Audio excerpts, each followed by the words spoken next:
جب تک جیوں میں آقا کوئی غم نہ پاس آئے، کوئی غم نہ پاس آئے۔ جس کے اندر بھی جان ہے اس کو موت کا مزہ چکھنا ہے، اور اگر جان کے اعتبار سے درختوں کو مراد لیا جائے، نباتات، اس میں بھی اگر جان ہے تو انہیں بھی موت کا مزہ چکھنا ہوگا۔ گویا کہ اس کا حاصل مفہوم یہ نکلا، دنیا کی کوئی چیز باقی رہنے والی نہیں، سب فانی ہے۔ حتیٰ کہ انبیاء اکرام علیہ السلام جو رب تعالیٰ کے سب سے قریبی بندے ہیں، اس کی مخلوق میں سب سے عزیز ترین اس کو ہیں، انہیں بھی اللہ نے اس وعدے سے گزارا۔ انبیاء کو بھی اجل آنی ہے۔ اعلیٰ حضرت فرماتے ہیں انبیاء کو بھی اجل آنی ہے، مگر اتنی کہ فقط آنی، پھر دوبارہ ان کی زندگی ویسی ہی جیسے تھی ویسے لوٹا دی جائے گی، لیکن ایک آن کے لیے تو موت آئے گی۔ اگر موت سے کسی کو بچنا ہوتا تو سب سے پہلے اللہ تعالیٰ اپنے حبیب پاک صلی اللہ علیہ وسلم کو اس سے مستثنیٰ رکھتا، حتیٰ کہ حضور پاک صلی اللہ علیہ وسلم انسان ہیں، فرشتوں کو بھی موت سے آزادی نہیں دی گئی، فرشتوں کو بھی موت سے چھٹکارا نہیں دیا گیا، انہیں بھی موت کے راستے سے گزارا جائے گا۔ یہ اور بات ہے کہ ان کی عمریں طویل ہوں گی۔ جب قیامت کے قریب سور پھونکا جائے گا تو تمام ملائکہ اور فرشتوں پر بھی موت آئے گی۔ حد تو یہ ہے کہ ملک الموت جو سارے لوگوں کی روح قبض کرنے پر معین ہے، انہیں بھی موت آئے گی، ان کی بھی روح نکالی جائے گی۔ وہ رب تعالیٰ خود ان کی موت، ان کی روح قبض فرمائے گا، اور پوری دنیا جس کے سور پھونکنے سے فنا ہوگی وہ اسرافیل علیہ السلام ہے۔ اسرافیل علیہ السلام ایک فرشتے ہیں جن کے متعلق حدیث پاک میں ہے کہ وہ اپنے ہاتھ میں باجے کی طرح کی ایک چیز سینگ کے شکل کی ہے، اس کو لے کر وہ کھڑے ہی ہیں، ابھی بھی کھڑے ہیں۔ جیسے ہی انہیں حکم ہوگا اس کو پھونکنے کی تو وہ سور پھونکیں گے۔ سور میں شروع تھوڑی سی ہلکی ہلکی آوازیں آئیں گی، اور اس کے بعد وہ آواز بڑھتے بڑھتے بڑھتے دنیا میں اتنی پھیل جائے گی کہ اس آواز کی بنیاد پر جتنے بھی اس وقت دنیا میں ہوں گے سب کے سب پہلے بے ہوش ہوں گے، پھر مر جائیں گے۔ یہی قیامت ہے۔ تو سور پھونکنے والا فرشتہ اسرافیل علیہ السلام وہ اپنے ہاتھ میں سور لے کر منہ لگائے کھڑے ہیں، اتنے انتظار میں ہیں، ابھی حکم ہوگا تو ابھی پھونک دوں گا۔ تو جیسے ہی وہ سور پھونکیں گے کوئی چیز دنیا میں باقی نہیں رہے گی، ہر جان موت کا مزہ چکھ چکی ہوگی، چاہے وہ نباتات ہوں، پرند چرند کیڑے مکوڑے، حیوانات، جنات، فرشتے، انسان، اس کے علاوہ جو کچھ بھی دنیا میں جان کی طرح سے باقی ہوگی سب کو فنا کیا جائے گا۔ حتیٰ کہ قرآن کہتا ہے پہاڑوں کو بھی اڑایا جائے گا، پہاڑوں کو بھی اڑایا جائے گا، ان کی جڑیں اکھاڑ دی جائیں گی، اور پہاڑ ہوا میں ایسے اڑ رہے ہوں گے جیسے پتنگے اڑتے ہیں، چھوٹے چھوٹے پتنگے جس طرح اڑتے ہیں۔ وَإِذَا الْجِبَالُ سُيِّرَتْ قرآن میں ہے۔ اور سمندروں کو بھی ختم کیا جائے گا، ان میں آگ لگا دی جائے گی، پانی میں آگ لگا دی جائے، سورج کو چاند سے ٹکرا دیا جائے گا، ہر تارہ دوسرے تارے سے ٹکرا جائے گا، اور اس کے بعد جو بلاسٹ ہوگا، جو آگ لگے گی، اس کو ہم یہاں پر ایکسپلین بھی نہیں کر سکتے، بتا بھی نہیں سکتے۔ تو گویا کہ یہ ساری چیزیں فنا کی جائیں گی، حتیٰ کہ اور کوئی چیز اگر باقی ہے تو آسمان اور زمین، فرمایا گیا آسمان کو بھی زمین سے ملا دیا جائے گا، آسمان جو قائم ہے بغیر ستون کے اسے گرا دیا جائے گا، اور زمین جو پانی پر بچھی ہے یہ سب ہل جائے گی اور زلزلے آئیں گے۔ اذا زلزلت الارض زلزالہا، پھر اس کے اندر کی ساری چیزیں زمین نکال پھینکے گی۔ تو گویا کہ کائنات میں کوئی چیز، کسی بھی چیز کو قرار نہیں ہوگا۔ وہ اسرافیل جو سور پھونک رہے ہوں گے، آخری وہ جان ہوگی، اللہ انہیں بھی موت عطا کرے گا، انہیں بھی موت عطا کرے۔ بچا کون؟ ملک الموت بھی نہیں، اسرائیل علیہ السلام بھی نہیں، اسرافیل علیہ السلام بھی نہیں، سارے جب سو چکے ہوں گے تنہا رب ذوالجلال کی ذات باقی ہوگی۔ کل من علیہا فان ویبقا وجہ ربک ذو الجلال والاکرام، جو کچھ بھی اس پر ہے سب فنا ہو جائے گا اور باقی رہنے والی ذات رب ذوالجلال کی ہوگی۔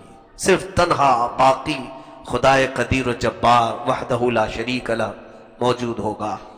اب اس کے بعد جب رب تعالیٰ کی مرضی ہوگی وہ پھر سے اسرافیل علیہ السلام کو اٹھائے گا، اب وہ دوبارہ انہیں سور پھونکنے کا حکم ہوگا، تب وہ پھر سے وہ سور پھونکیں گے تو آدم علیہ السلام سے لے کر قیامت تک جتنی جانیں آئی تھی سب کو پھر سے اٹھایا جائے گا۔ تو یہ موت کے برج سے ہر ایک کو گزارا جائے گا۔ اللہ فرماتا وَإِنَّمَا تُوَفَّوْنَ أُجُورَكُمْ يَوْمَ الْقِيَامَةِ، تم جو کچھ بھی یہاں کر رہے ہو یہ سب کا بدلہ قیامت پہ تمہیں مل کے رہے گا۔ تمہیں موت اسی لیے دی جا رہی ہے کہ دوسری دنیا میں تمہیں لے جانا ہے، یہاں سے تمہیں پاس کر کے دوسری دنیا میں لے جانا ہے۔ اور فَمَنْ زُحْزِحَ عَنِ النَّارِ وَأُدْخِلَ الْجَنَّةَ فَقَدْ فَازَ، اے لوگو کامیاب تو وہ ہے جو اپنے اعمال کی بدولت جہنم سے بچ کر کے جنت میں چلا گیا، کامیاب وہ ہے قیامت کے دن۔ اور آگے رب فرماتا وَمَا الْحَيَاةُ الدُّنْيَا إِلَّا مَتَاعُ الْغُرُورِ، دنیا کی زندگی تو دھوکے کا مال ہے، دھوکے کا مال ہے۔ اس دنیا نے ہمیں ایسا غافل کر رکھا ہے، ایسا غافل کر رکھا ہے، اور اسی لیے قرآن کہتا ہے الہاکم التکاثر حتی زرتم المقابر، یہ دنیا کی کثرت نے، بہت زیادہ مال نے تمہیں اللہ سے دور کر دیا ہے۔ اے لوگو جاؤ ذرا قبروں کو دیکھ آؤ، قبروں کی زیارت کر کے آؤ۔ قبروں کی زیارت پھول چڑھانے چادر چڑھانے کے لیے ہی نہیں بلکہ اللہ کے حبیب صلی اللہ علیہ وسلم نے فرمایا فَإِنَّهَا تُذَكِّرُكُمْ بِالْآخِرَةِ، اس لیے زیارت کرو قبروں کی کہ تمہیں وہ تمہارا آخری وقت یاد دلاتی ہے۔ کسی بھی قبر کے سرانے پر کھڑے ہو جاؤ، اس کی پائنتی کھڑے ہو جاؤ، ذرا سوچو کہ اس میں سونے والا کون ہے، اس کی کیا تاریخ تھی، کتنا یہ یہاں پر جیا ہے، کتنے دن رہا دنیا میں، کیا کیا کھایا، کیا کیا پیا، کتنے لوگوں سے دوستی کیا، کون سا کام کرتا تھا۔ تمہارا ذہن گھوم جائے گا، اور ذرا اگر تم اپنے ہاتھوں سے اس کی مٹی ہٹاؤ گے تو ہڈیوں کے سوا کچھ نہ ملے، اور کچھ کی تو ہڈیاں بھی گل گئی ہوں گی۔ ہماری زندگی کا یہی حاصل ہے، ہمارا جسم کیڑے مکوڑوں کی غذا بنا دیا جائے گا۔ ہماری دفن کے بعد سب سے پہلے ہمارے جسم کو پھاڑ دیا جائے گا، پیٹ ہمارا سب سے پہلے پھٹ جاتا ہے، زبان ہماری باہر نکل آتی ہے، آنکھوں کے دیدے ختم کر دیے جاتے ہیں، ناک سے ہماری تمام تر پیٹ کی چیزیں باہر نکل جاتی ہیں۔ میرے عزیزوں، قبروں میں دفن کرنے کا جو حکم ہے وہ مردے کی تمام بے عزتی کو چھپا دینے کے لیے ہے، اس کے عیبوں کو چھپانے کے لیے، لیکن جو اس کے ساتھ ہوتا ہے، اگر کسی میت کو دھوپ میں روڈ پر رکھ دیا جائے تو پھر پتہ چلے گا کہ ہمارا آخری وقت کیا ہوتا ہے۔ مرنے کے بعد کسی لاش کو گرم سورج کے سامنے روڈ پر رکھ دو، 24 گھنٹے کے بعد اس کی لاش کے پاس سے گزرو، پھر اس کے بدن سے نکلنے والی تعفن سے تم بے ہوش ہو جاؤ گے۔ پھر قبروں کے اندر جو ہوتا ہے وہ اللہ ہی بہتر جانتا ہے۔ ہم موت سے غافل پڑے ہوئے ہیں، ہم موت سے بہت زیادہ غفلت کے شکار ہیں۔ میرے آقا کونین صلی اللہ علیہ وسلم فرماتے ہیں دن میں میں اپنی موت کو 70 بار یاد کرتا ہوں۔ جو کائنات کے آقا و مولا ہیں، جن میں 70 مرتبہ اپنی موت کو یاد کرتے ہیں، اور یوں ارشاد فرماتے میں ایک سجدہ کرتا ہوں تو مجھے یقین نہیں ہوتا کہ دوسرے سجدے تک میں زندہ رہوں گا بھی کہ نہیں۔ ہم نے تو کتنے 100 سال کے پلان بنائے ہیں۔ آگاہ اپنی موت سے کوئی بشر نہیں۔ حدیث رسول میں ہے پانی اگر تھوڑا زیادہ گرم کر کے میت کو نہلایا جائے تو وہ گرم بھی اس کو لگے گا، گرمی بھی اسے لگے گی۔ جتنا وہ اپنی زندگی میں گرم نہاتا تھا اتنا ہی نہلاؤ، کچھ زیادہ گرم کرو گے تو جس طرح تمہیں چٹکے لگتے ہیں اسی طرح اسے بھی لگے گے۔ تمہیں جس طرح مکھی بیٹھنے پر کھجلاہٹ ہوتی ہے میت کو بھی اسی طرح سے ہوگی۔ اور اس کے جسم پر جو کچھ بھی بیٹھتا ہے سب اسے معلوم ہوتا ہے، سب کا احساس ہوتا ہے۔ لوگ یہ سمجھتے ہیں مرنے کے بعد تو کچھ بھی اب نہیں ہوگا۔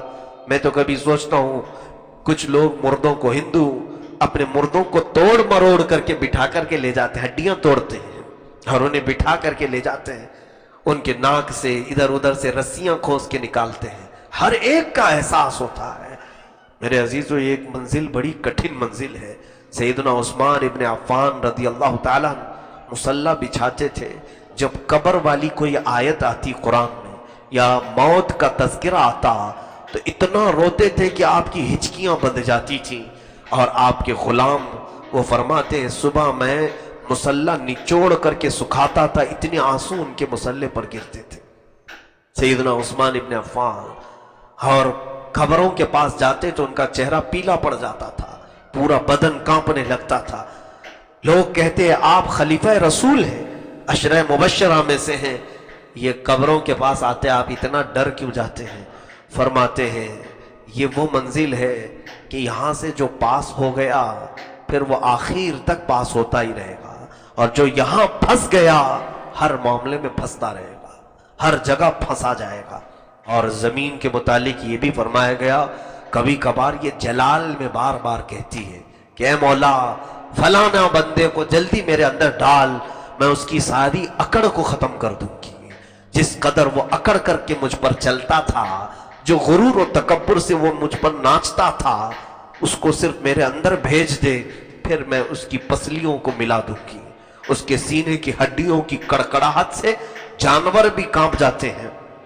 زمین انتظار کر رہی ہے، عذاب کے فرشتے الگ انتظار میں ہیں، رحمت کے فرشتے الگ انتظار میں ہیں، جنت کے دروازے انتظار میں ہیں، دوزخ کی کھڑکیاں انتظار میں ہیں۔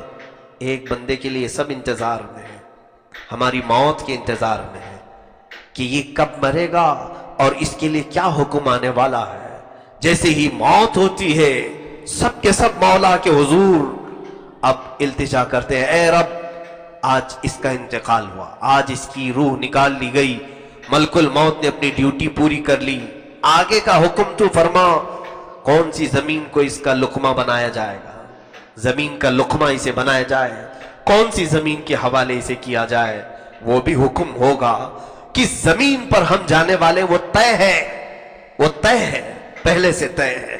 اس کے علاوہ دونوں فرشتے بارگاہ الہی میں پوچھتے ہیں مولا کس کو اترنا ہے اس کی قبر پر، عذاب والے فرشتوں کو کہ رحمت والے فرشتوں کو۔ موت کے بعد یہ بھی آرڈر آئے گا، وہ بندہ خوش نصیب ہوگا جس کے لیے مولا رحمت کے فرشتے اتارتے ہیں، اور وہ بڑا ہی بد نصیب ہوگا جس کے لیے حکم آ جائے گا اے عذاب کے فرشتوں اتر جاؤ، کہ وہ خبیث جسم سے خبیث روح نکل چکی ہے اور اسے اس کے اعمال کا بدلہ چکھاؤ، اسے اس کے کرتوت کا بدلہ چکھاؤ۔ یہ سب تو ہمارے انتظار میں۔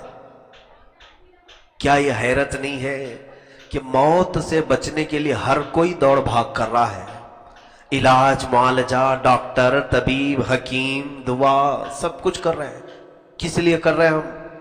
جیسے بیمار ہوتے ہیں جلدی سے جا کے علاج کرواتے ہیں کہ نہیں، ارے نہیں جلدی ابھی مرنا نہیں ہے، جبکہ ہر ایک کو معلوم ہے موت تو آنی ہی آنی ہے۔ کوئی ایک بتاؤ موت سے کوئی بچا نہیں بچا، سب کو یقین ہے موت آنا ہے، مجھے بھی آنا ہے، آپ کو بھی آنا ہے۔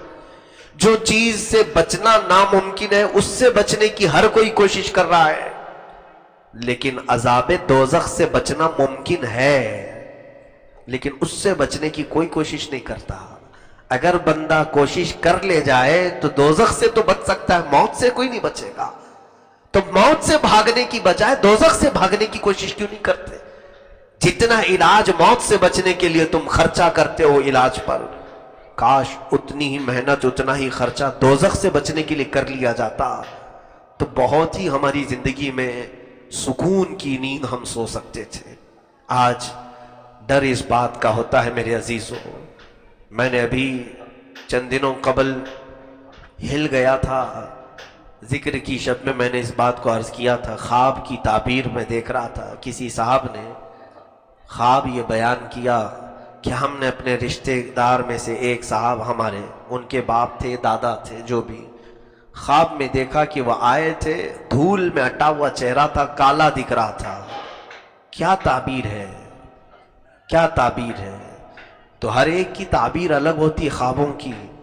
میں نے پوچھا کون تھے؟ کہا ہمارے جو بھی ان کے رشتہ دار فلاں تھے، پابند تھے، عبادت کرتے تھے، سب ٹھیک ٹھاک تھے، اور ہم نے ان کا جنازہ اٹھایا ہے، بڑی شان سے ان کو دفن کیا ہے۔ تو میں نے جب کتاب اٹھایا تو میرے ہاتھ کانپنے لگے، پڑھا میں تو یہ علامت تھی کفر پر موت ہونے کی۔ اللہ اکبر! کسی میت کو خواب میں اس حالت میں دیکھنا کہ اس کا چہرہ کالا ہے، روایت میں ہے کہ اس کی کفر پر موت کی علامت ہے۔ تو ڈر لگنے لگا۔ حج مسجدوں میں تو ہم آتے ہیں، موت آنی ہی ہے، آنی ہے، ہر ایک کو آنا ہے۔ کہیں ایسا نہ ہو کہ مولا ہمارے برے اعمال سے ناراض ہو کر ہمیں وہ کالی موت دے دے جس کے بعد چہرہ کالا ہی رہے گا۔ یوم تسود وجوہ، قرآن میں ہے قیامت کے دن کچھ چہرے کالے اٹھائے جائیں گے، اتنے کالے کہ رات سے بھی زیادہ کالے ہوں گے۔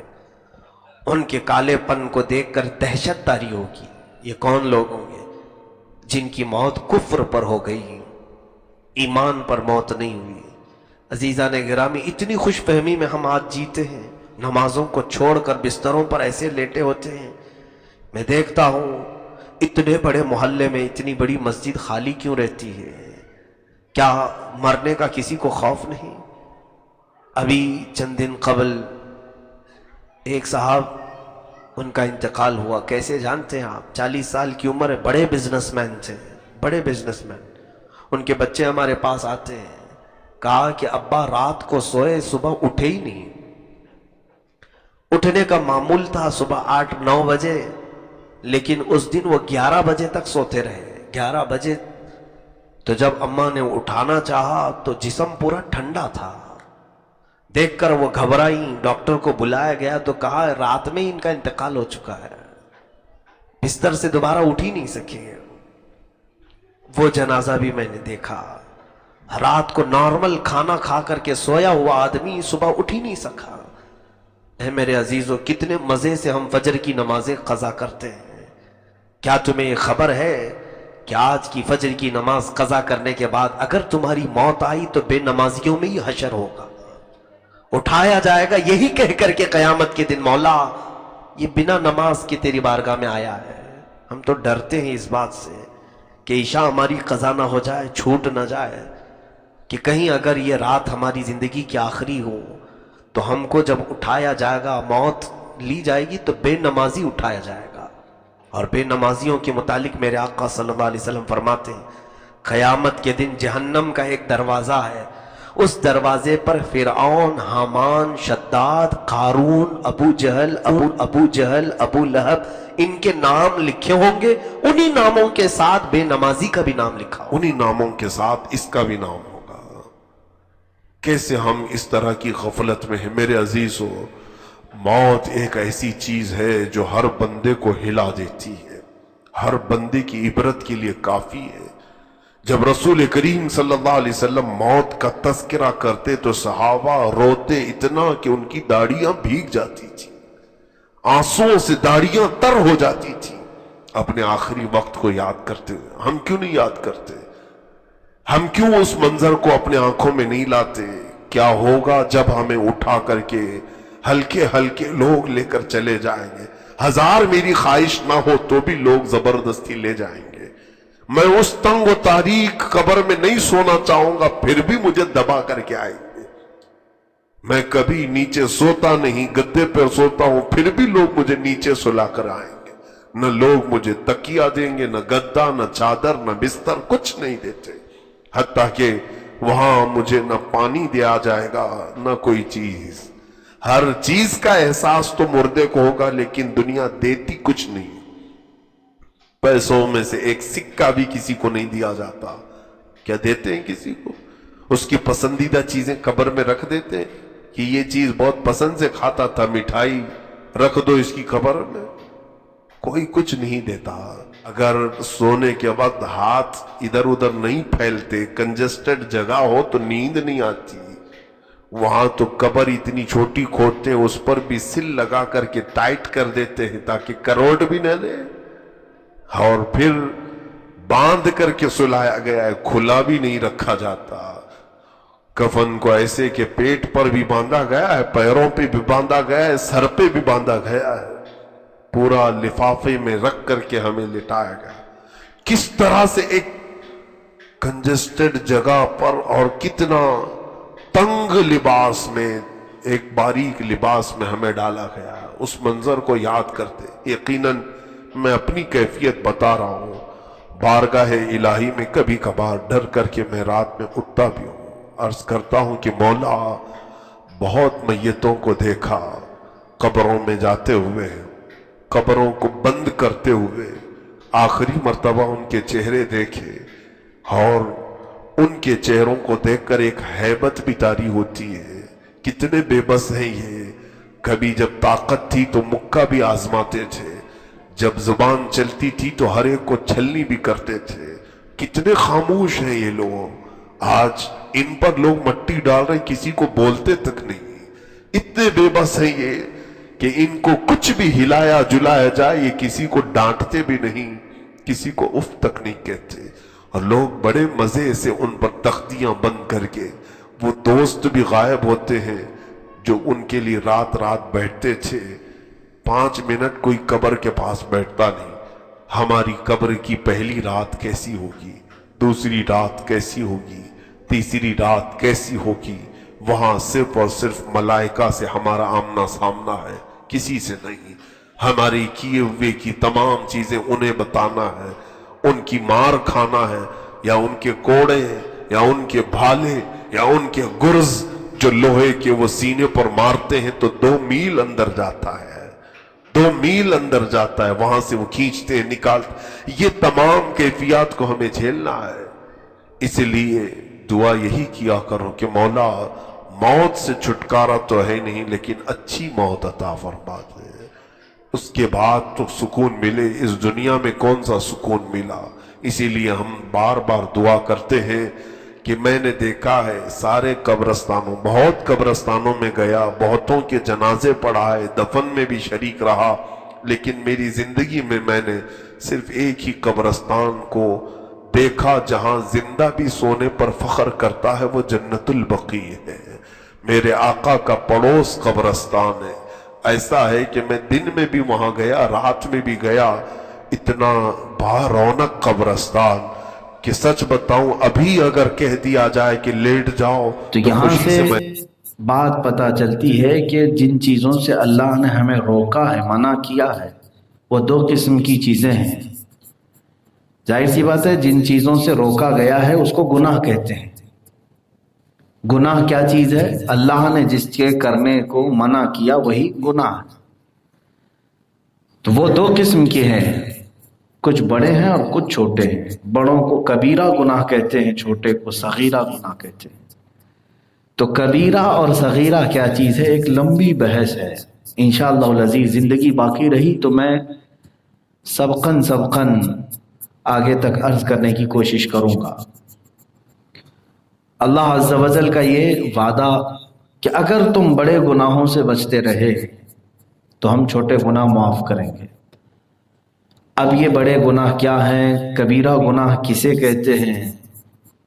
ہر مسلمان کو چاہیے کہ وہ کبیرہ گناہوں کی ڈیفینیشن معلوم کر لے، اس لیے کہ وہاں جانا گویا کہ ہلاکت میں جانا ہے۔ کبیرہ گناہ میں جو پڑ گیا تو سمجھ لو کہ وہ ہلاک و برباد ہوا۔ ہاں بخشش ہے کبیرہ گناہوں کے لیے بھی، لیکن بسا اوقات ایسا ہوتا ہے کہ اللہ عز و جل اگر کسی گنہگار سے زیادہ ناراض ہوا تو پھر اسے توبہ کی توفیق بھی نہیں ملتی، اور کبیرہ گناہ کرتے کرتے آدمی کفر تک بھی پہنچ جاتا ہے۔ تو حدیث پاک میں جو کبیرہ گناہوں کا تذکرہ آیا ہے وہ ایک لمبی فہرست ہے۔ امام ذہبی رحمۃ اللہ تعالی علیہ نے پوری ایک کتاب لکھی الکبائر نام سے۔ کبائر کا مطلب ہوتا ہے سارے کبیرہ گناہ، اس میں انہوں نے کاؤنٹ کر دی۔ اب حدیث پاک میں جو آیا ہے بعض علماء نے اس سے اخذ کرتے ہوئے کہا ہے کہ 7 ہیں بڑے گناہ۔ اجتنبوا السبع المعبقات، حضور اکرم صلی اللہ علیہ وسلم نے فرمایا 7 ہلاک کرنے والی چیزوں سے بچو. تو وہ 7 چیزوں کے اوپر تفریح کی گئی. علماء محدثین نے اس سے اور بھی قسمیں نکالی ہیں. اس میں سب سے نمبر 1 پہلی چیز کبیرہ گناہوں کی لسٹ میں حدیث میں جو آیا ہے، الاشراک باللہ، اللہ کے ساتھ شرک کرنا. ویسے دیکھا جائے تو کبیرہ گناہوں کی معافی ہے لیکن شرک کی معافی نہیں ہے. وَمَن يُشْرِكْ بِاللَّهِ، اللہ تبارک و تعالیٰ فرماتا ہے جو اللہ کے ساتھ شرک کیا تو پھر اس کے متعلق اللہ فرماتا ہے دوسری آیت میں، ان اللہ لا یغفر ان یشرک بہ ویغفر ما دون ذلک لمن یشاء. شرک سے کم جو کچھ بھی ہوگا اللہ سب معاف کر دے گا لیکن شرک کو نہیں معاف کرے گا. الاشراک باللہ، اللہ کے ساتھ شریک ٹھہرانا، یہ نمبر 1 ہے. اسی کو سب سے پہلے سمجھ لینا چاہیے. پھر آگے ہم دوسرے گناہوں کی طرف چلیں. اس میں بہت ساری چیزیں ہیں، جیسے نماز کا ترک کرنا گناہ کبیرہ میں سے آیا. اللہ کے ساتھ شرک ٹھہرانا یہ نمبر 1. سیکنڈ نمبر پر جو چیز گناہ لکھا گیا ہے کبیرہ، وہ نماز کو ترک کرنا. پھر اس کے بعد جادو کرنا، یہ بھی کبیرہ گناہوں میں سے. ایک حدیث میں جو آئے، زکوٰۃ نہ دینا، یہ بھی کبیرہ گناہوں میں سے. پھر شراب، جوا، چوری، زنا، یہ سب کبیرہ گناہوں میں سے بڑے گناہ. اور دوسری حدیثوں میں جھوٹ کو بھی کبیرہ گناہوں میں رکھا گیا، جو تقریباً سب کے ہاں زبان زد ہو گیا ہے. یوں سمجھ لو کہ جو کبیرہ گناہوں میں مبتلا ہے وہ رحمت الہی سے محروم ہے. اللہ کی نظر رحمت سے وہ محروم بندے ہیں جو کبیرہ میں. صغیرہ کا مطلب ہوتا ہے چھوٹے گناہ ہیں. کبھی زبانی طور پر پھسل ہو گئی، آنکھوں سے کوئی مسئلہ ہو گیا، یہ صغیرہ گناہوں میں سے آتے ہیں. یعنی جو آداب ہیں وہ آداب نہیں بجا لایا. اور کبیرہ گناہوں میں حقوق الوالدین بھی ہے، والدین کی نافرمانی، یہ بھی کبیرہ گناہوں میں سے. میں آج سب سے پہلی والی چیز پر ہی گفتگو کرتا ہوں. رب تعالیٰ نے فرمایا کہ اشراک باللہ، یعنی اللہ کے ساتھ شرک، یہ اللہ کو پسند نہیں. جس نے اللہ کے ساتھ شرک کیا. شرک کی بھی 2 قسمیں ہیں، یہ بھی سمجھ کے چلے. شرک بھی 2 قسم، شرک جلی، شرک خفی. جلی کا مطلب ہوا یہ جلا ہوا نہیں، ظاہر کھلے عام شرک کرنا. کسی کو دوسرا خدا مان لیا، یہ شرک جلی ہے. کسی کو دوسرا رازق مان لیا، اللہ کی ذات یا صفت میں دوسرے کو اس کے برابر تسلیم کر لیا، شرک جلی ہے. چاہے وہ نبی کو ہی کیوں نہ ہو، رسول کریم صلی اللہ تعالی علیہ وسلم کو بھی اگر خدا کے برابر مانا تو وہ شرک کیا اس نے. شرک جلی ہے، کھلے عام شرک کرنا. یہاں ڈیفینیشن میں کچھ لوگ دھوکہ کھا جاتے ہیں، جیسے جماعت اہل حدیث اور دیگر کچھ مکاتب فکر کے لوگ ہیں. وہ شرک کی ڈیفینیشن سمجھ نہ پاکتے ہوئے سب کے اوپر شرک کو ٹھوک دیتے ہیں. انبیاء اکرام علیہ السلام کی تعریف میں کبھی کبھار ہم لوگ انہیں جس انداز سے تعریف کرتے ہیں تو بعض لوگوں کو ایسا لگتا ہے کہ ہم نے انہیں خدا تک پہنچا دیا. ایسا ہرگز نہیں، ایسا ہرگز نہیں. ویسے دیکھا جائے تو میں آپ کو بتاؤں، شرک جلی میں جو چیزیں گنائی گئی ہیں، الطبلہ والتمائم شرک، یہ حدیث میں ہے. طبلہ، تمائم کیا ہے؟ یہ جھاڑ پھونک کرنا، تعویذ باندھنا شرک ہے. تو اس اعتبار سے دیکھا جائے تو میرا ہی معاملہ سب سے پہلے آئے. اور کسی آج کے ماحول میں بتا دیا جائے تو اس پر بھی ایک فتویٰ ہے. حدیث میں ہے جھاڑ پھونک کرنا اور تعویذ باندھنا. تو یہ ایک ظاہری لفظ اتنا ہی اس کو لے لیا، اور بعض لوگوں نے اس کے پیچھے الرقا، یہ بھی حدیث پاک میں ہے. اور منکے جو پہنتے ہیں، منکا بولتے ہیں یا جو بھی گلے میں پہنایا جاتا ہے نظر بد کے لیے، یہ 3 چیزوں کا حدیث میں ذکر آیا ہے. اور صاف یہ لفظ ہے کہ یہ شرک ہے اللہ کے ساتھ. اور اسی کو لے کر کے تو سعودی جب بھی کوئی جاتا ہے سنی، اس کے گلے سے یہ لوگ تعویذ کھینچ ڈالتے ہیں احرام کی حالت میں. اگر وہاں کے متوع یا مکوع ہیں وہ کھینچ لیتے ہیں، تعویذ کھینچ لیتے ہیں اور توڑ دیتے ہیں. وہ کہتے ہیں ہذا شرک، یہ شرک ہے، کیونکہ حدیث میں صاف آیا ہے تعویذ لٹکانا، جھاڑ پھونک کرنا، منکا ڈالنا. میرے عزیزو یہ کیا ہے اس کی ڈیفینیشن؟ آپ بھی پریشان ہیں، اور اکثر کے گلے میں تو ابھی تعویذ ہوگی بھی، اور کچھ کو تو میں نے ہی دیا ہوگا. تو اب یہ اللہ رب العزت کے ساتھ شرک ہے، تو پھر شرک کیسے ہو سکتا ہے؟ یہاں پر اس کی ڈیفینیشن یہ ہے، اللہ مؤثر حقیقی ہے، حقیقت میں اثر دینے والا وہی ہے. اگر کسی بندے نے تعویذ کے بارے میں یقین کر لیا، منکے کے بارے میں یقین کر لیا، دھاگے کے بارے میں یقین کر لیا کہ اس کا خود کا ایک ذاتی اثر ہوتا ہے، اور چاہے کوئی چاہے یا نہ چاہے یہ خود ہی اثر کرتی ہے، تو یہاں جا کر کے اس نے دوسرا خدا مان لیا. جیسے اللہ ہمیں اثر دیتا ہے، ایسے ان کو اگر دیکھا جائے تو میرے عزیزو اس میں تعویذ دھاگے کی کیا خصوصیت؟ ہر گولی دوا بھی شرک ہو جائے گا اگر یقین کر لیا کہ صرف گولی ہی جو ہے مؤثر حقیقی ہے، تو یہاں پہ بھی شرک ہو جائے گا. ہر دوا بھی کھاؤ تو یقین یہی رکھو کہ اثر اللہ دے گا. یہ بات سمجھ کر کے چلے، نہ ڈاکٹر کے ہاتھ میں ہے، نہ گولیوں کے ہاتھ میں ہے، نہ گولیوں کے قدرت میں ہے. اگر اللہ نہ چاہے تو دنیا کے سارے معجون ملا کر کے تمہارا بخار نہیں اتار سکے، اور اگر اللہ چاہے تو کسی کنکر اور کانٹے سے بھی تمہارا بخار اتر جائے. تو مؤثر حقیقی کون ہے؟ اللہ رب العزت ہے. تو تعویذ کا جو ذکر آیا ہے حدیث میں، وہ شرکیہ تعویذ ہوا کرتے تھے. عرب میں کفار جو ہے بتوں کی عبارتیں اس میں لکھتے تھے، بتوں سے مدد مانگتے ہوئے کہ لات و عزا، اے منات و حبل، تم اس بندے کو فلاں کر دو، فلاں کر دو. اس میں لکھ کر کے وہ پھر وہ لٹکاتے تھے گلے میں. ہم تو ایسے لات و عزا منات کو نہیں پکارتے، ہم جو تعویذ لکھ کر کے دیتے ہیں اس میں تو یہی ہوتا ہے حسبنا اللہ و نعم الوکیل، نعم المولا و نعم النصیر. ہمارے لیے اللہ کافی ہے، بہترین وکیل ہے، بہترین مددگار ہے. اللہ رب العزت کے نام سے اور قرآنی آیات، احادیث، بزرگوں سے ثابت یہ چیزیں لکھ کر کے دینا، یہ شرک نہیں ہے. بات سمجھ میں آ گئی؟ بعد میں میری پہلی والی چھوٹی سی تقریر کو کٹ کر کے کوئی یہ نہ کہہ دے کہ مفتی صاحب نے تعویذ کو شرک کہہ دیا، پھر اس کو وائرل کر دیں گے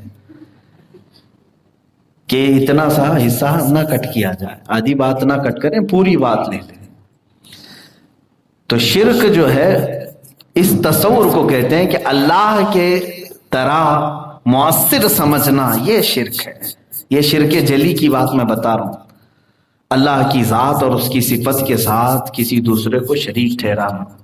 میرے عزیزو، بسا اوقات یہ شرک کی وادیوں میں ہمارے بھولے بھالے مسلمان چلے جاتے ہیں. جیسے کیونکہ ہم جس ماحول میں رہ رہے ہیں وہ مشرکین کا ہی تو ماحول ہے.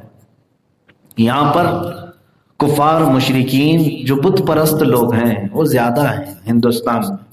تو ان کا دیکھا دیکھی کچھ مسلمان بھی اس راستے پر چلے جاتے ہیں. بچے کو اگر کچھ ہوا تو کسی جھاڑ کے پاس سنائی دیا، ایسی خبر ملی کہ وہاں جانے سے بچہ صحیح ہوتا ہے، تو لے کر کے گئے جھاڑ میں، اس کو دھاگا باندھ کے آ گئے. کیوں؟ جھاڑ کیا کرنے والا ہے؟ تو یہ عقیدہ مشرکین کا عرب میں بھی تھا. اسی طرح مزارات پر اولیاء کاملین کے ہاں جا کر کے یہ دھاگے باندھنا، تالے باندھنا، یہ تمام چیزیں صحیح سند سے کہیں پر بھی اسلامی ثبوت میں نہیں ہیں. آپ عقیدہ اہل سنت پر ہیں. مزارات اولیاء ہمارے لیے اس لیے ہے کہ ان سے سفارش کی جائے کہ وہ اللہ کے مقبول بنتے ہیں. وہ اپنی قبروں سے اگر اللہ کی بارگاہ میں ہمارے لیے سفارش کر دیں تو اللہ ہمیں شفا عطا فرمائے گا. یہ عقیدہ ہونا چاہیے. ہاں وہ مدد بھی کرتے ہیں، جو اللہ نے انہیں طاقت دیا ہے اس تصرف سے وہ مدد بھی کرتے ہیں، لیکن اللہ کے برابر نہیں. اللہ نے انہیں جتنی اجازت دی اتنی مدد کرتے ہیں. وہ چاہے انبیاء اکرام ہو، رسولان اعظام، سب کے متعلق عقیدہ. یہ شرک کا ٹاپک اتنا اہم ہے کہ اس میں بہت سارے لوگ ہچکولے کھا جاتے ہیں، اور جھاڑ کے پاس جانا یا کسی ایسے کے پاس، دیکھیں حدیث میں سناتا ہوں، حضور اکرم صلی اللہ علیہ وسلم فرماتے ہیں جس نے کسی کاہن کو اپنا ہاتھ دکھایا، جوتش کو، حضور فرماتے ہیں اس نے محمد کا انکار کر دیا، کفر کر دیا، فقط کفر بما انزل علی محمد صلی اللہ علیہ وسلم۔ جوتش کے پاس، باباؤں کے پاس جا کر کے ہاتھ دکھانا اور پھر وہ لکیریں دیکھ کر کے بابا تمہارا بھوش بتائے، جوتش تو وہ اٹکل پچھو مارے گا، کچھ نہ کچھ ایک آدھ چیزیں تیر لگ جائے گی اور پھر کہو کہ بابا پہنچے ہوئے۔ یہاں سے شرک کے راستے کھلتے ہیں۔ اللہ کی ذات پر توکل اور یقین نہ ہونے کے بعد بندہ اس طرح در در پھٹکتا ہے۔ حضور اکرم صلی اللہ تعالی علیہ وسلم جو سب سے پاورفل دنیا میں انسانوں، اس کے باوجود وہ یہ کہتے تھے انما اشکو الی اللہ، میں اللہ کے پاس اپنی شکایت عرض کرتا ہوں، اپنی بیماری اللہ کی بارگاہ میں پیش کرتا ہوں، اپنی کمزوری اللہ سے عرض کرتا ہوں، کیونکہ اسی نے مجھے پیدا کیا، وہی شفا بھی دیتا۔ ہاں کچھ چیزیں ذریعہ ہوتے ہیں، لیکن اس پر یقین کر لینا اور اصل خالق پر یقین چھوڑ دینا، یہاں سے شرک کا دروازہ کھلتا ہے۔ بسا اوقات لوگوں کو میں دیکھ رہا ہوں، ان کو اللہ کی ذات پر یقین کم ہے، تعویذ پر زیادہ یقین ہے، دھاگے پر زیادہ یقین ہے کہ حضرت کر کے دے دے گی، اس سے سب ہو جائے گا۔ تم نماز نہیں پڑھ رہے، تم اپنے رب کی بارگاہ میں سجدہ ریز نہیں ہو رہے، اور پھر ان تمام چیزوں پر تم یقین کر رہے ہو۔ میں تو بارہا کہتا ہوں کہ تم پورا قرآن بھی گلے میں لٹکا کے گھومو، تعویذ میں تو ایک آدھ آیتیں ہوتی ہوں گی الگ الگ مرض کے متعلق، پورا قرآن ہی چھوٹا لکھوا کر کے یہ پرنٹ کروا کے گلے میں ڈال کر کے گھومو، تو بھی تمہارے لیے وہ اثر نہیں دے گا جب تک تم اللہ کی ذات پر یقین نہیں رکھتے۔ تم رب تبارک و تعالیٰ کی ذات پر یقین رکھو کہ مؤثر حقیقی، حقیقت میں اثر پیدا کرنے والا اللہ رب العزت ہے۔ تو شرک کے دروازے جو کھلتے ہیں، یہ کبیرہ گناہ جس لسٹ میں یہ پہلا نمبر ہے، اشراک باللہ، اللہ سے شرک کرنا۔ ایک بات یاد رکھو، اگر ان حالات میں موت آ گئی، ان حالات میں اگر موت آ گئی، معاذ اللہ رب العالمین، شرک کی موت جس میں جہنم میں ہمیشہ ہمیش کے لیے اسے بھیجا جائے گا، فی ناری جہنم و فیہا خالدون، اللہ نے فرمایا کہ وہ جہنم کی آگ میں رہے گا اور ہمیشہ ہمیش کے لیے جلے گا۔ کون؟ جو اللہ کے ساتھ شرک کیا۔ شرک قابل معافی گناہ ہے ہی نہیں، باقی گناہوں کی معافی ہو سکتی ہے، شرک کی نہیں۔ یہ شرک جلی میں بتا رہا ہوں۔ دوسرا خدا ٹھہرا لینا، دوسرا مؤثر حقیقی سمجھ لینا۔ دیکھو آج پیسہ، مال، اس کے متعلق بھی کئی لوگ چکر میں پڑے ہوئے ہیں، یہ عمل کرانے سے، یہاں تعویذ باندھ لینے سے اتنا مال آ جائے گا، ان کے پاس جانے، یہ سب جو ہے غیر مسلموں کے عقائد ہے۔ میرے سے تم پہلے اللہ کی ذات پر توکل اور یقین زیادہ کرو۔ مجھے بات یاد آتی ہے میرے بچپن سے لے کر، میں جب حافظ قرآن بن کر کے آیا، حالانکہ میرے گھر میں میرے والد گرامی خود ایک بڑے عامل تھے، ہزاروں لوگوں کو انہوں نے تعویذ دی ہوگی، اور کافی الحمدللہ باعمل مفتی اعظم ہند رحمۃ اللہ تعالی علیہ کی اجازت شدہ تعویذات آپ کے پاس تھے۔ مفتی اعظم ہند رحمۃ اللہ تعالی علیہ کا خط بھی ہمارے گھر پہ تھا۔ میں صرف یہ بات آپ کو اس لیے شیئر کر رہا ہوں کہ جب میں آیا تو ہماری والدہ نے کہا تھا کہ اس کو بھی ایک تعویذ دے، نظر نہ لگے، نظر بد کے لیے اس کو تعویذ نہیں۔ آج تک شاید میں آپ کو بھی بہت سارے لوگوں کو تعویذ دیا ہوں گا، آج تک کی بات میں عرض کر رہا ہوں، اب تک میں کوئی تعویذ نہیں پہنا۔ تعویذ پہننا گناہ نہیں ہے، جائز ہے، لیکن والد گرامی نے ہمیں یہ نصیحت کی کہ جو تم نے قرآن یاد کیا ہے، سینے میں محفوظ ہے، وہ اللہ کا کلام ہے، اس پر یقین زیادہ رکھو، اور اللہ رب العزت کا کلام جب سینے میں موجود ہے تو پھر الگ سے باہر کچھ لٹکانے کی کیا ضرورت ہے؟ تو ایک چیز، یہ یقین بچوں کے دلوں میں اس طرح سے ڈالا جاتا ہے کہ اللہ ہمارے ساتھ ہے، ہم اللہ کی ذات پر یقین زیادہ رکھیں۔ ٹھیک ہے، تسلی کے لیے جو ہے نا گولی دی جاتی ہے، اسی طرح تعویذ بھی تسلی کے لیے. مفتی اعظم ہند رحمۃ اللہ تعالیٰ علیہ ہزاروں تعویذ لکھ چکے، میرے والد خود گواہ ہیں. فرماتے ہیں کوئی آیا بچوں کے لیے اولاد نہیں ہے، مفتی اعظم ہند اس میں لکھ رہے ہیں بسم اللہ الرحمن الرحیم اللہم صلی علی سیدنا محمد وعلی آلہ واصحابہ وبارک وسلم. تعویذ یہ تو آپ کو بھی معلوم ہو جائے گا. بسم اللہ لکھا، درود لکھا. کوئی آیا بخار کے لیے، اس کو بھی وہی تعویذ دے دیا. جلدی میں ہیں کہیں پر، کئی قسم کے لوگ الگ الگ آ رہے ہیں، بسم اللہ لکھا اور درود لکھا اور دے دیا. ہمارے والد فرماتے ہیں کہ ہم نے پوچھا کہ حضور نقش ہیں، ہر ایک کے لیے الگ الگ نقش ہیں، ہر بیماری کے لیے تعویذ الگ ہے، اولاد کے لیے، روزی کے لیے، بہت سارے جو عاملین نے کتابیں لکھی ہیں باضابطہ. میں نے خود بھی اس پر بہت دنوں تک عمل کیا ہے. تو مفتی اعظم ہند وہ تقوی اور توکل کے اعلیٰ درجے پر تھے. انہوں نے فرمایا، ہمارے والد فرماتے تھے کہ بیٹا یہ چیزیں جو کچھ بھی ہیں ہم لکھ دیتے ہیں، اور سارے نقوش بھی اگر ہم لکھ کر کہتے ہیں اللہ نہ چاہے تو اسے کچھ بھی نہیں ہوگا. ہم تو صرف ذریعہ ہیں. بسم اللہ لکھو کہ تم ابجد لکھو، اللہ چاہے تو اسی کے ذریعے اسے شفا دے دے گا. توکل اللہ کی ذات پر، اور اسی کے ساتھ وہ درود ہی جو ہے ان کے لیے اثر بھی پیدا کرتا. جو جس کام کے لیے آتا اس کا کام ہو بھی جاتا، اس لیے کہ دینے والا اللہ کی ذات پر یقین کیا ہوا ہے. ہونا یہ چاہیے کہ لینے والا بھی یقین کر لے تو اثر اور جلدی ہوگا. عزیزان گرامی، یہاں پر صرف تعویذ کا ٹاپک نہیں ہے، لیکن شرک کیا چیز ہے اس کی ڈیفینیشن ہر مسلمان کو جاننا ضروری ہے. اللہ کے ساتھ کہیں انجانے میں بھی شرک نہ ہو جائے، بھول کر کے بھی کہیں ہم شرک نہ کر بیٹھے ہوں، کیونکہ ہم دنیا میں کسی اور طاقت کو بڑا تصور کرتے ہوئے سارا دماغ اسی پر رکھ لیا اور اللہ کی طرف توجہ ہی نہیں گئی، تو پھر شرک کا دروازہ شیطان یہاں سے کھولتا ہے. یہاں سے شیطان کھول لیتا ہے کہ تم سارا کا سارا یقین اسی پر کر کے بیٹھے ہو. ظاہر سی بات ہے اسباب پر رکھا ہے اللہ نے دنیا کو، لیکن خالق اسباب کون ہے؟ اللہ رب العزت. مثال کے طور پر اب میں آپ کو ایک بات یہ بتا دوں، روٹی جو ہے ڈائریکٹ نہیں آتی. روٹی ڈائریکٹ کھیت سے نہیں آتی، کھیت سے بالیاں نکلتی ہیں، آٹا ہوتا ہے، گوندھا جاتا ہے، توے پر جاتی ہے، پھر پک کر کے آتی ہے. اتنے سارے راستوں سے ہو کے آتی ہے. یہ اسباب ہیں، لیکن ہمارا یقین یہ بھی ہونا چاہیے کہ اگر اللہ چاہے تو بغیر سبب کے بھی دے دے گا، اور دیا ہے. کبھی اس نے کئی مرتبہ خان نعمت اتارا ہے اپنے نبیوں پر، دسترخوان اتارے، اور تم کو خود بھی پتہ نہیں چلے گا کہ تمہارے گھر میں جو تم روٹیاں بنا کر رکھے ہو کب اس میں روٹی زیادہ ہوئی کم ہوئی، تمہیں خود بھی نہیں پتہ چلے. اللہ چاہے تو براہ راست بھی تمہیں دے دے گا، لیکن اس نے اسباب پر دنیا کو رکھا ہے. تو انسان کو یہ نہیں کہا گیا کہ اسباب پہ بھروسہ کر کے بیٹھ.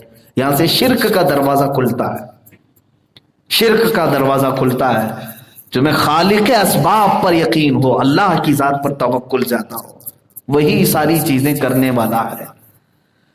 اب یہ ایک شرک جلی. اب شرک خفی کیا ہے؟ ایک چھپا ہوا شرک ہے. یہ بڑے گناہوں میں سے چھپا ہوا شرک کیا ہے؟ انسان اس میں انجانے میں کر جاتا ہے لیکن یہ بڑا گناہ ہے. حضور اکرم صلی اللہ تعالی علیہ وسلم نے فرمایا ریاکاری، دکھاوا کرنا، یہ شرک خفی ہے. کوئی عمل اگر تم نے دکھاوے کے لیے کیا تو یہ چھپا ہوا شرک ہے. کیسے شرک ہو سکتا ہے؟ شرک کا مطلب کیا ہے؟ اللہ کے ساتھ کسی کو شریک ٹھہرا. اللہ کے ساتھ کسی کو شریک. مثال میں بتا رہا ہوں، آپ کھڑے ہوئے نماز کے لیے. نماز کس کے لیے پڑھ رہے ہیں آپ؟ اللہ کے لیے. لیکن میرے لیے بھی اگر نیت آ گئی تمہاری کہ یہ بھی دیکھ رہے ہیں مجھ کو، کس کے ساتھ شریک کر دیا آپ نے؟ یہ ہوتا ہے شرک خفی.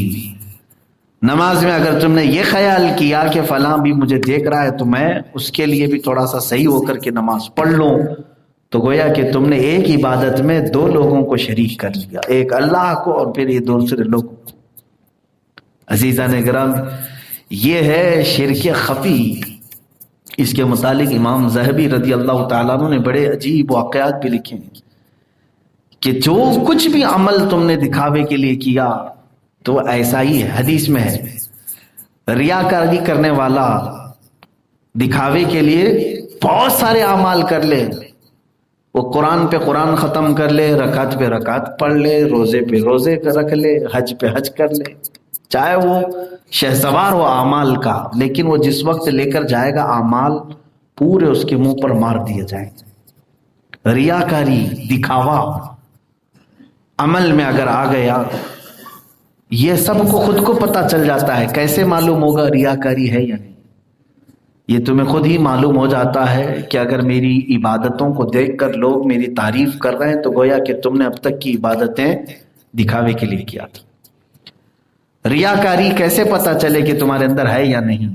تو فرمایا گیا کہ تم اپنی نیکیوں کو ایسے ہی چھپاؤ جیسے گناہوں کو چھپاتے ہو. بات سمجھ میں آ رہی ہے؟ ہر آدمی اپنے گناہ چھپاتا ہے، تو فرمایا کہ اپنی نیکیوں کو اسی طرح چھپائے جیسے گناہوں کو چھپاتا ہے، کہ اپنے نیکیاں بھی لوگوں کے سامنے ظاہر نہ کرے، ورنہ وہ ریاکاری ہے. ریاکاری میں جو بھی عمل آیا وہ ضائع ہو گیا. اب اس کی مثال حدیث میں یوں بیان کی گئی ہے جیسے ایک آدمی بڑی تھیلی لے کر کے چل رہا ہے، بڑی تھیلی، اور راستے میں وہ اس میں بھرتا جا رہا ہے. کیا بھر رہا ہے؟ کنکر، پتھر، ٹھیکریاں، ڈھیلے سب بھرتا جا رہا ہے. تھیلی اتنی بڑی ہو گئی، کافی وزندار تھیلی لے کے جا رہا ہے، وزندار تھیلی لے کر کے جا رہا ہے. دیکھنے والے لوگ اس کی تھیلی کی تعریف کر رہے ہیں، کیا مال جمع کیا، کیا مال جمع کیا. لیکن جب وہ دکاندار کے پاس، یہ حدیث میں بتا رہا ہوں، حدیث میں جب وہ دکاندار کے پاس گیا اور تھیلی کھول کر کے دکان سے خریداری کرنا چاہا تو دکاندار نے وہ پوری تھیلی الٹ کے کہا اس میں کوئی چیز ایسی نہیں جس کے بدلے میں تجھے اپنی دکان سے کوئی سامان دوں. سب تو ٹھیکریاں بھر کے لایا ہے، ڈھیلے بھر کے لایا ہے، اس کی تھیلی جھٹک دی جائے گی. بلا تشبیہ و بلا تمثیل میرے آقا فرماتے ہیں ریاکاری کرنے والا ایسا ہی ہے. اپنی تھیلی میں نمازیں، روزے، حج، زکوٰۃ سب ڈال رہا ہے دکھاوا کرتے کرتے، اور لوگ اس کی تعریف کر رہے ہیں کیا نیکوکار ہے، نیکوکار ہے. لیکن جس وقت وہ جنت کے پاس پہنچے گا تو اس کی تھیلی انڈیل دی جائے گی اور کہا جائے گا کہ یہ تو نے لوگوں کے لیے کیا تھا. اور حدیث پاک میں یہ بھی ملتا ہے پہلا جو فیصلہ ہوگا قیامت کے دن 3 لوگوں کا ہوگا. قیامت کے دن محشر کے میدان میں جو سب سے پہلے فیصلوں میں سے ہے، اس میں سے پہلا فیصلہ کن لوگوں کا ہوگا؟ 3 لوگ ہیں. کون سے ہیں وہ 3 لوگ؟ ایک شہید، ایک قاری قرآن، ایک بڑا مالدار آدمی. یہ 3 لوگوں کو لایا جائے گا. اچھا یہ عام آدمی لوگ نہیں ہیں، سب اچھے کام کیے ہوئے. شہید شہادت پایا ہے، جنگ میں لڑتے لڑتے شہید ہو گیا. قاری قرآن زندگی بھر قرآن پڑھتا رہا. اور مالدار خالی پیسوں کا نہیں، بلڈنگ نہیں بنایا تھا، پیسے خیرات بھی کرتا تھا، لوگوں کو خوب دیتا بھی تھا. تو یہ سخی اور فیاض قسم کا آدمی تھا. تینوں کا حشر پہلا ہو رہا ہے، پہلا فیصلہ. رب تبارک و تعالیٰ فرماتا ہے شہید کو کہ میں نے تجھے جوانی دی، تو نے کیا کیا؟ یہ سب سے پہلا سوال ہے قیامت کے دن کا. وہ کہے گا اے رب تبارک و تعالیٰ میں نے اپنی جوانی تیری رضا کے لیے استعمال کیا اور میں لڑتے لڑتے اپنی جان تیرے لیے نچھاور کر دیا، کفار و مشرکین سے بھیڑ گیا تھا. رب تعالیٰ فرماتا ہے مجھے معلوم ہے کہ تو کیا سوچتا تھا، یہ کہ لوگ تیری بہادری کی تعریف کریں، لوگ یہ کہیں کہ کیا طاقتور آدمی ہے، کیا لیڈر آدمی ہے، تجھے بہادر کہیں، تجھے بڑا لیڈر کہیں، اس لیے تو لڑتا تھا اور اس لیے تو شہادت بھی پا لیا. تو جو تیرے دل کی اچھا تھی، خواہش تھی، وہ تو میں نے دنیا میں تجھے دے دیا. لوگوں کی تعریف وہ تو میں نے کروا دیا، سارے لوگ تیری تعریف کر رہے ہیں، یہاں تو تیرا کچھ بھی نہیں ہے. حکم ہوگا اس کو اوندھے منہ دوزخ میں ڈالا جائے. شہید کو، قاری قرآن کے ساتھ بھی یہی ہوگا. اس سے رب تعالیٰ فرمائے گا میں نے تجھے اچھی آواز دی تھی، تو نے کیا کیا؟ وہ کہے گا میں نے اپنی آواز کو گناہوں سے بچا رکھا اور خالص تیرا کلام پڑھتا تھا. تو رب تعالیٰ فرمائے گا تو اس لیے پڑھتا تھا کہ لوگ تجھے واہ واہ کریں، تجھے نذرانے دیں، تجھے پیسے دیں، تیری آواز کی تعریف کریں. تو وہ تو دنیا میں نے تجھے دلا دیا، یہاں کیا ہے اس کو بھی اوندھے منہ دوزخ میں ڈالا جائے گا۔ یہاں سے وہ نعت خواں لوگ بھی اپنا سمجھ لیں کہ جو صرف اور صرف چہچہاتے ہیں اس لیے کہ لوگ ان کی تعریف کریں۔ اب تو یہ ایک بلا بھی ہو گئی ہے، بہت سارے لوگ نعت رسول پاک صلی اللہ تعالیٰ علیہ وسلم کی بلکہ وہ حضور کو بیچ رہے ہیں، معاذ اللہ العالمین۔ ابھی پچھلے سفر میں ہمارے ساتھ ایک شاعر تھے، انہوں نے تو اتنا کچا چٹا کھولا، کئی ایسے ہیں 55,000 60,000 فکس ہے ان کے۔ ہاں وہ ٹاپ سنگر ہیں انڈیا کے، پاپ سنگر ہیں، وہ شاید گانوں میں ہوتے ہیں، اس میں یہ ٹاپ سنگر ہیں۔ ہاں سنگر ہی ہیں، نعت خواں ہیں، زبانوں پر اللہ کے نبی کی نعت ہے، نمازوں کی کوئی پابندی نہیں، دل کے اندر حب رسول۔ بہرحال یہ تو دل کا معاملہ ہے، لیکن نمازیں تو نظر آتی ہیں، نماز نہیں پڑھتے۔ بلکہ ایک شاعر صاحب خود یہ کہتے ہیں، آئے پروگرام میں، نماز کا وقت ہوا، وہ پیر پھیلا کر کے سوئے ہوئے ہیں، لوگوں نے کہا نماز کے لیے، تو انہوں نے کہا یا تو نعت پڑھا لو یا تو پھر نماز پڑھا لو، میں جو کام کرنے کے لیے آیا ہوں وہ کر لو، نماز میرا معاملہ ہے، تم لوگ جاؤ۔ پروفیشنل ہے، کمائی کا ایک ذریعہ بنا ہوا ہے، ایسے بہت سارے لوگ ہیں۔ نعت رسول جو ہے حضور اکرم صلی اللہ تعالیٰ علیہ وسلم کی رضا کے لیے، اللہ کی رضا کے لیے پڑھنا، یہ حسان بن ثابت کی سنت ہے، اور اس کو لوگوں نے بیچنے کا آلہ بنا دیا، ذریعہ بنا دیا۔ تو یہاں پر یہ جو فکس کرنے والے ہیں اور اس طرح سے اپنی نعتوں کو بیچتے ہیں، گھنٹے کی قیمت الگ ہے، 2 گھنٹے کی قیمت الگ ہے، قوال بھی تو وہی کرتے ہیں، ان کا ایک ایک رات کی بکنگ ہوتی ہے، ایسی طوائف کی بھی ہوتی ہے۔ معاذ اللہ رب العالمین کے جو اپنے آپ کو اس طرح سے بیچتے ہیں دین کے نام پر، وہ امام غزالی رحمۃ اللہ علیہ فرماتے ہیں طوائف سے بھی زیادہ غلیظ ہیں، اس لیے کہ وہ اپنا جسم بیچتی ہے اور تم دین کو ذریعہ بنا چکے ہو، دین کو بیچ رہے ہو۔ میں نے یہ لفظ جو ہے ایسے ہی نہیں کہا، یہ بڑی ذمہ داری کے ساتھ، دین کو بیچنا جسم کو بیچنے سے بھی بڑا گناہ ہے۔ قاری قرآن کا بھی حشر یہی ہوگا کہ تو نے شرک خفی کیا تھا دنیا میں، دکھاوے کے لیے کر رہا تھا سب، اور اسے دوزخ میں ڈال دیا گیا۔ حالانکہ زندگی میں قرآن پڑھ رہا تھا اچھی آواز میں، لیکن لوگوں کو دکھانے کے لیے پڑھتا تھا تو اسے دوزخ میں ڈالا گیا۔ اسی طرح سے وہ مالدار جو سخاوت کرتا تھا، پیسے تو بانٹتا تھا، اسے بھی اللہ تعالیٰ پوچھتا ہے میں نے تجھے بہت سارا مال دیا، تو نے کیا کیا؟ وہ کہے گا مولا غریبوں کو بانٹتا تھا، سب کو دیا ہے میں نے۔ تو رب تعالیٰ فرمائے گا کہ تو دیتا تھا لیکن ساتھ میں یہ سوچتا تھا کہ لوگ میری سخاوت کی تعریف کریں، کتنے دیالو آدمی ہیں، بہت دھنی ہیں، اور تجھے جو تعریف چاہیے تھی وہ دنیا میں نے دلا دیا، اب یہاں آخرت میں تیرا کوئی حصہ نہیں۔ اسے بھی حکم ہوگا کہ اوندھے منہ دوزخ میں ڈالا جائے۔ یہ دیکھنے میں لوگوں کو ایسا لگتا ہے کہ یہ کیسے چھوٹا سا گناہ ہوگا، بلکہ اس کو شرک خفی میں رکھا گیا ہے، ریاکاری، دکھاوا کہیں سے۔ ہاں یہ ساری چیزیں ریاکاری، دوسرے لوگ اس کو جج نہیں کر سکیں گے، تم کو خود ہی پتا چلے گا کہ تم کیا ریاکاری کر رہے ہو کیا نہیں کر رہے۔ ویسے تو دوسرے لوگ دیکھ کر کے بہت ساری چیزیں کہیں گے، لیکن تمہارے اندر اگر تمہارا ضمیر اگر دکھاوے کی بات کر رہا ہے تو وہیں سے تم اپنی اصلاح کر لو، ورنہ تو لوگ نمازوں کے بارے میں بھی کہیں گے دکھاوے کے لیے نماز پڑھ رہا ہے، جماعت کی پابندی کر رہا ہے کوئی بندہ، تو دوسرا اس کو یہ کہے گا ارے وہ دکھاوے کے لیے کر رہا ہے۔ دوسرے لوگ جج نہ کریں کہ دکھاوا ہو رہا ہے کہ نہیں ہو رہا ہے۔ ویسے تو اگر سب کے ہاتھ میں فیصلہ دے دیا جائے تو تمہاری ٹوپی بھی دکھاوا ہو جائے گی، ہمارا ماما بھی دکھاوا، ہمارے کپڑے بھی دکھاوا، ساری چیزیں دکھاوا ہوگا تم اگر جج کرنے لگو گی تو۔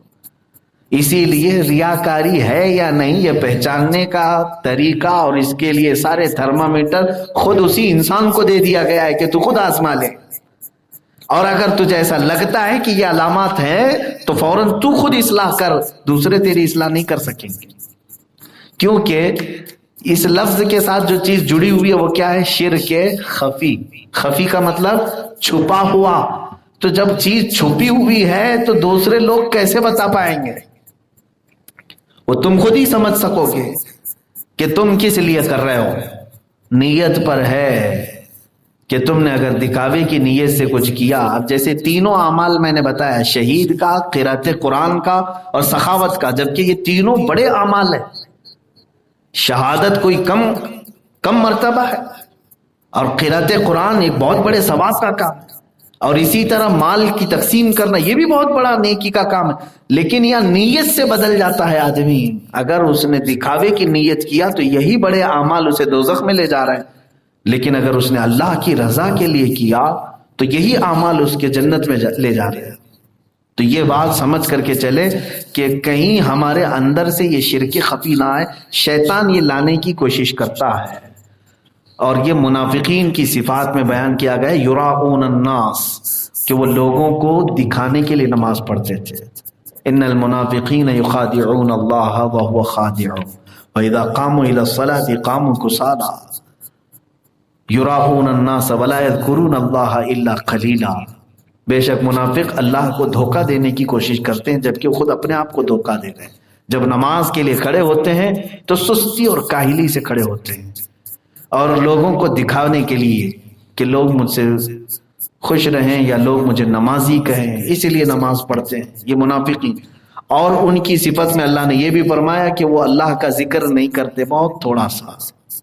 اللہ کا ذکر کرنے والے انشاءاللہ منافق نہیں ہوں گے. اور آپ ذکر کی مجلس میں بیٹھے ہیں، اللہ نفاق سے محفوظ رکھے. نمازوں کے وقت یہ شرک خفی آتا ہے، چھپا ہوا شرک. کیسے؟ سستی اور کاہلی سے نماز پڑھنا، گویا کہ اللہ رب العزت کو تم اہمیت نہیں دے رہے ہو، دوسروں کو اہمیت دے رہے ہو، لوگوں کے کہنے کے حساب سے تم چل رہے ہو، اللہ کا خوف تمہارے ساتھ نہیں. امام ذہبی رحمۃ اللہ تعالی علیہ نے لکھا ہے الکبائر میں، یہی بڑے گناہوں میں، کہ ایک خاتون کا انتقال ہوا، اسے قبر میں دفن کیا گیا. اس کے بھائی کی کچھ تھیلی قبر میں رہ گئی تھی. تھوڑی دیر کے بعد شام میں اس نے قبر کھولا تو آگ سے بھری ہوئی تھی قبر. وہ ڈر کے بھاگ آیا اور اپنی ماں سے پوچھا کہ میری بہن کا ایسا حال میں نے دیکھا، کیا وہ کون سا اتنا خطرناک گناہ کرتی تھی؟ ماں نے کہا آج ہی میں اس چیز کو پڑھ رہا تھا. ماں نے کہا کہ بیٹا وہ نماز پڑھتی تھی نمازوں کو لیٹ کر کے، یعنی عصر کا وقت ختم ہونے کو آتا تو نماز کے لیے کھڑی ہوتی تھی، نمازوں کے وقت ختم ہونے کے قریب آتے تھے تب وہ کھڑی ہو کر کے نماز پڑھتی تھی. بس اس کا یہی ہے کمل، نماز پڑھتی تھی لیکن سستی. امام ذہبی رحمۃ اللہ علیہ نے اس کو شرک خفی میں شمار کیا ہے کہ یہ بھی جو ہے اللہ کو ہلکا سمجھ لینا. اب اندازہ کرو جو سستی اور کاہلی کر کے نماز پڑھے اس کا وہ انجام ہو رہا ہے قبر میں، تو پھر جو پورا ہی چھوڑا ہوا ہے اس کے لیے کیا ہے؟ دردناک عذاب ہے. تو بہرحال یہ 7 جو گناہ ہیں میں انشاءاللہ پھر اگلی مرتبہ آپ کو اس کو ترتیب وار سناؤں گا. اللہ کا وعدہ ہے کہ اگر تم کبیرہ گناہ سے بچ گئے تو صغیرہ گناہ ہم یوں ہی معاف کر دیں گے. نکفر عنکم سیئاتکم، ہم تمہارے دوسرے چھوٹے گناہوں کو کفارے میں معاف کر دیں، ختم کیے جائیں گے.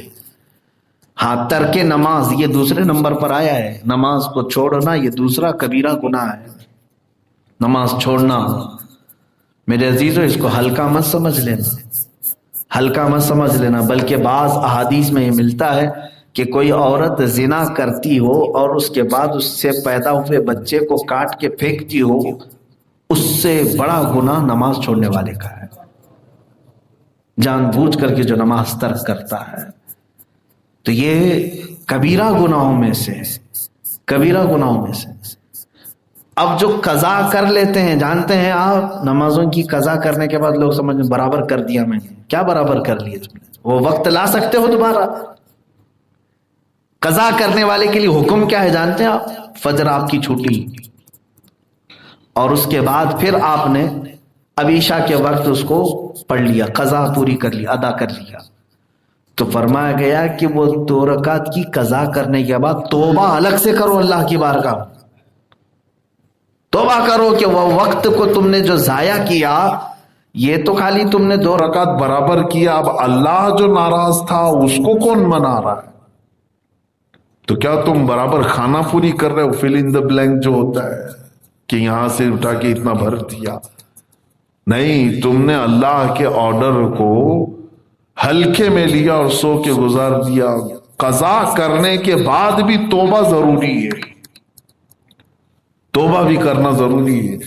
تو نمازوں کو جنہوں نے ہلکے میں لیا ہے ان کے لیے دردناک عذاب ہے۔ یہاں تک کہ میں آپ کو یہ تک بتاؤں، حضور اکرم صلی اللہ تعالی علیہ وسلم کے پاس ایک شخص آیا اور نماز پڑھ رہا تھا، نماز سے سلام پھیر کے آنے کے بعد اس نے حضور کو سلام کیا، حضور نے فرمایا جا پھر سے نماز پڑھ، تیری نماز ہی نہیں ہوئی۔ پھر گیا وہ نماز پڑھا، اس کے بعد آیا سلام کیا، حضور نے فرمایا جا تیری نماز نہیں ہوئی، پھر سے پڑھ کے آ۔ تیسری بار پھر پڑھ کے آیا، حضور پاک صلی اللہ علیہ وسلم نے فرمایا جا تیری نماز نہیں ہوئی، پھر سے پڑھ۔ 3 بار بھی پڑھ کے آیا، حضور بار بار بھیجا۔ تو اس نے کہا میرے آقا میرے سے جتنا ہو سکتا ہے میں اسی انداز سے پڑھ رہا ہوں، میری طاقت کے مطابق، اب آپ ہی مجھے سکھائیں کہ کیسے پڑھوں۔ کیونکہ وہ بندہ جو نماز پڑھ رہا تھا، جس کو کہتے ہیں کھٹا کھٹ نماز ادا کرنا، کھڑا ہوا رکوع میں گیا، رکوع سے اٹھا پھر سجدے میں گیا، سجدے سے اٹھا، تسبیح بھی صحیح سے نہیں پڑھ رہا ہے سیدھے۔ اس کے بعد میرے آقا نے اسے سارا طریقہ بتایا، جب کھڑے ہو تو اطمینان کے ساتھ قرآن کی قرأت کرو، پھر رکوع میں جاؤ تو تمہاری کمر، تمہاری پیٹھ سیدھی ہو جائے، اور اس کے بعد جب تم کھڑے ہو جاؤ تو قوما بالکل سیدھے ہو جاؤ، پھر سجدے میں جاؤ تو اس کی کیفیت یہ ہونی چاہیے تمہاری 7 چیزیں لگیں، تمہاری 7 چیزیں سجدے میں لگیں۔ ایک تو تمہارا چہرہ یعنی ناک و پیشانی ایک چیز، دونوں ہتھیلیاں اور دونوں گھٹنے اور دونوں پیروں کی 10 انگلیاں، کہا کہ یہ سجدے میں پوری طور پر لگیں، تو سجدے کا حق ادا ہوا۔ پھر 2 سجدوں کے بیچ میں اپنی کمر سیدھی کر کے، پیٹھ سیدھی کر کے بیٹھو۔ تب میرے آقا صلی اللہ علیہ وسلم نے پوری نماز کا طریقہ بتایا۔ اخیر میں ایک صحابی بیان کرتے ہیں، حضور نے فرمایا جو اس طرح کی نماز پڑھتا انتقال کر گیا، کون سی؟ مرغے کی چونچ والی۔ حدیث میں یہی کہا گیا ہے کہ جو اس طرح سے کھٹا کھٹ نماز پڑھ رہا ہے تو اس کو کہا گیا کہ کیا تو دانے چگ رہا ہے جیسے مرغا ٹھونک سے دانے چگتا رہتا ہے، سجدے پہ سجدے سجدے پہ سجدے اس طرح سے کر رہا ہے۔ تو حضرت ابو سعید خدری رضی اللہ تعالیٰ، حذیفہ بن یمان رضی اللہ تعالیٰ نے فرماتے میں نے رسول پاک سے سنا جو اس طرح کی نماز پڑھتے پڑھتے مر گیا، حضور فرماتے ہیں وہ دین محمدی پہ نہیں مرے گا۔ آج میں پڑھا تو مجھے بھی شوق ہوا کہ اتنا ہی سخت وعید حضور کی ہے۔ نمازوں میں اگر جلد بازی کر کے بھاگ گیا تو اس کے بارے میں وعید ہے کہ وہ دین محمدی پہ نہیں مرے گا، جو پورا ہی چھوڑ کے بیٹھا ہے اس کے لیے کتنی سخت وعید ہے۔ میرے عزیزو یہ کبیرہ گناہ ہے، ترک نماز کبیرہ گناہ ہے جس کو لوگ ہلکے میں لیے ہوئے ہیں۔ اور رسول پاک صلی اللہ تعالی علیہ وسلم نے ارشاد فرمایا کہ جس کی نمازیں درست ہو گئیں تو قبر میں اس کے سارے اعمال ہلکے ہو جائیں گے، آسان ہو جائیں گے، اور جو پھنس گیا تو نمازوں میں ہی پھنسے گا، نمازوں میں ہی پھنسے گا۔ اکثر جو ہے اسی میں پھنستے ہیں، اسی لیے فارسی کا ایک مشہور شعر ہے، روز محشر کے جان کو داز بوت اولی پرسش کے نماز بوت۔ قیامت کا میدان جان پگھلا دینے والا ہوگا، لیکن سب سے پہلا سوال تمہیں نماز کے بارے میں ہوگا، اور اس میں جو اٹک گیا تو کئی 100 سال تک کھڑا رہ جائے گا، کیونکہ نمازیں اتنی باقی ہیں۔ کہاں سے لے کے آئے گا قرضہ ادا کرنے کی؟ کس سے مانگے گا نمازیں؟ کون دے گا وہاں پر؟ سب کے پاس تو یہی حالت ہوگی، ماں انکار کرے گی، باپ انکار کرے گی۔ یہاں اگر کہیں دکان پہ چلے گئے، پیسے کم پڑے تو مانگ لو گے نا۔ اب تو تمہارے پاس بہت ساری سہولیات ہیں، دکان والے سے کہہ دو گے کہ میں پے ٹی ایم کر دوں گا، فلاں کر دوں گا، آن لائن کر دوں گا، کچھ تو کروں۔ قیامت کے بارے میں سوچو، وہاں پکڑے جاؤ گے تو کیا تمہارے پاس آپشن ہے؟ باپ سے مانگو گے، بھائی سے مانگو گے، ماں سے مانگو گے. قرآن تو پہلے ہی کہہ دیا ہے یوم یفر المرء من اخیہ وامہ وابیہ وصاحبتہ وبنیہ. یہ وہ دن ہے جس دن بھائی اپنے بھائی سے بھاگ رہا ہوگا، ماں اپنے بیٹے سے بھاگ رہی ہوگی، دوست اپنے دوست سے جان چھڑا رہا ہوگا. کیوں؟ نہیں چاہتا کوئی بھی اپنی نمازیں دے دے، اپنے کوئی روزے دے دے، کوئی نہیں چاہے گا. ایسے اگر جس کی باقی ہیں میرے عزیزو، اللہ نے صحت دی ہے، آج کمپلیٹ کر لو. اور پھر چند دنوں کے بعد دیکھو بڑھاپا آتا ہے تو ہاتھ پیر لٹک گئے، پھر وہ بھی نمازیں نہیں ہو پائیں گی. پچھلی تو چھوڑے، ادا نمازیں پڑھنا ان کے لیے مشکل ہو جائے گا. جوانوں کو اپنی کم نمازیں کمپلیٹ کرنی چاہیے. تو میں تو یہ سمجھتا ہوں 1000 بار تسبیح پڑھنے سے بہتر ہے کہ اپنی پچھلی نمازیں صحیح کر لو. نفل نمازوں پہ نمازیں پڑھنے کے لیے کچھ لوگ کھڑے رہتے ہیں، سنت غیر مؤکدہ، ان کی جگہ پر تم قضا نمازیں پڑھ لو. جو تمہاری زندگی کی چھوٹی ہوئی ہیں اس کو پورا کر لو. اس لیے کہ میں ڈراتا ہوں تمہیں، یہ بہت سخت معاملہ ہے، بہت سخت معاملہ ہے. اور اس میں اگر نہیں بچو گے تو پھر قیامت کے دن تمہارے پاس آپشن تو کوئی نہیں رہے گا. پتہ نہیں کتنے 100 سال کھڑا ہونا پڑے، کتنے 1000 سال، وہ 50,000 سال کے برابر کا دن ہے. اللہ ہمیں محفوظ فرمائے. جب اللہ تعالیٰ نے طاقت دیا ہے، قوت دیا ہے، صحت موجود ہے تو اس کے سجدے کر لو. یہ ایک سجدہ تجھے، یہ ایک سجدہ جسے تو گراں سمجھتا ہے، 1000 سجدوں سے دیتا ہے آدمی کو نجات. اللہ کا ایک سجدہ کر لو، دوسری جگہ 1000 سجدے کرنے سے بچ جاؤ. نماز کے متعلق یہ دوسرا کبیرہ گناہ ہے. میں نے 2 ہی کبیرہ گناہوں کو آپ کے سامنے ذکر کیا ہے. زندگی باقی رہی تو یہ کبیرہ گناہوں کا سلسلہ میں اس کو ڈیفینیشن کے طور پر عرض کرتا رہوں گا تاکہ لوگ اس سے محفوظ رہیں، اس سے بچ سکیں. اور اللہ کا یہ وعدہ ہے کہ تم اگر کبیرہ سے بچ گئے تو صغیرہ ہم ویسے ہی معاف کر دیں گے. کبیرہ سے بچ جائیں. اچھا، کچھ ایسے کام بھی ہیں جس سے کبیرہ گناہ بھی معاف ہوتے ہیں، کبیرہ گناہ بھی معاف ہوتے ہیں. لیکن وہ کون سے والے کبیرہ ہیں وہ بات کی بات ہے. جیسے شراب بھی کبیرہ گناہ ہے، جوا بھی کبیرہ گناہ ہے. توبہ کر لیں، توبہ کے بعد اللہ کی مرضی وہ معاف کر دے. لیکن کچھ اعمال، کچھ نیکیاں ایسی ہیں جس سے کبیرہ گناہ معاف ہو جاتے ہیں، لیکن ان معافی والے گناہوں میں نماز کا نمبر نہیں آتا ہے. کہ کبیرہ گناہ جیسے ایک روایت میں ملتا ہے کہ کسی مومن کے جنازے کو کندھا دیا تو وہاں ایک کبیرہ گناہ معاف ہو جائے گا.